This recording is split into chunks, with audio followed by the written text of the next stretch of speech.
आपण good touch आणि bad touch माहिती घेणार आहोत. हा, चल प्रियल. कसा आहे गुड टच? कसा आहे? हा, कसा आहे बघा गुड टच. कसं वाटतंय? Good touch. छान वाटतंय. कसं वाटतंय?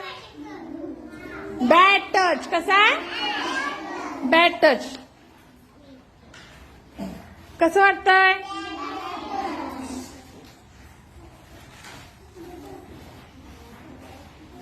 कसं वाटतंय? Bad touch. कसं आहे? छान वाटत नाही. इकडे लक्ष द्या. कसं वाटतंय?